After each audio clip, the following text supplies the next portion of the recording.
Lincoln rarely, if ever, had a sympathetic word for his father throughout his life. And when his father summoned Lincoln to his deathbed for a final word in 1851, Lincoln refused to go to him. Father and son were simply very different people.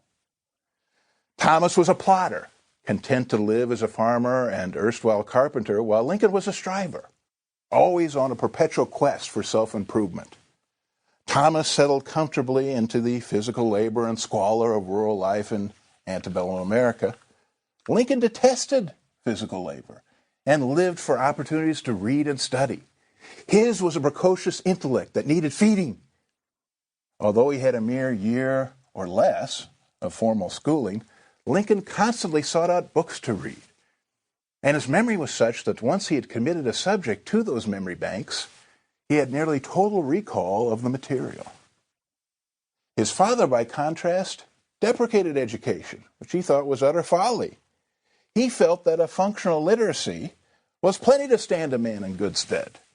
And he found Lincoln's quest and desire for self-study an unwelcome distraction from the often grueling farm labor to which he had put his son. Lincoln grew into a tall, angular young man capable of prodigious amounts of physical labor, even if he did not love the work. Indeed, as he grew older, Thomas Lincoln hired his son out to other farmers to do day labor, often of the most arduous sort, clearing timber to make land suitable for planting, with only an axe as a tool, building fences, slaughtering and gutting livestock, all the hard, filthy, mind-numbing work of rural antebellum America. After a day's labor, Lincoln trudged home and handed all of his wages over to his father. He did this until he finally left home at age 21. Now, some have speculated that working for no wages, or for wages that he simply turned over to his father, gave Lincoln some insight into the horrors and fundamental injustice of slavery. Indeed, that Lincoln's long distaste for slavery came from that personal experience with what amounted to a form of quasi-slavery. Others have suggested that Lincoln came to hate slavery after witnessing slave auctions in New Orleans while a young man, or seeing slave coffles while traveling in the South. Whatever the source, we know that Lincoln always detested slavery. And his long struggle with depression and melancholy may well have been the product of the early death of his mother and subsequent death of his sister, and his father's very different perspective on life, and his father's tendency to treat him as an unpaid laborer.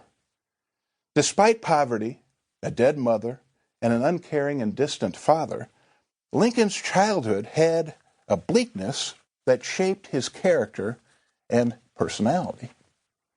To escape his father's lot in life, Lincoln embraced an ethos of self-improvement. He read every book he could lay his hands on and strove tirelessly to overcome his pronounced lack of formal education. In the process, he tried various professional endeavors. He was by turn a storekeeper, a surveyor, a postmaster in New Salem, and even a militia captain during the short-lived Black Hawk War, the latter a product of his election by the men, and something of which he was always proud. He rejected the Jeffersonian idealization of agrarian life and sought to create an image of himself as a sober, industrious, self-controlled fellow, old for his years, who conspicuously rejected the frontier ruffianism of whiskey drinking, tobacco chewing or smoking, and of contentment with a kind of small farm and a big earthenware jug of moonshine. That is, his father's preferred world. Consequently, he gravitated to the law, the ideal profession for a young man of precocious intellect and with a gift for storytelling and public speaking. And he also preferred the Whigs, politically, to the Democrats. Lincoln, in his first race for the state legislature in 1832, endorsed internal improvements, education, and loose or easy credit policies.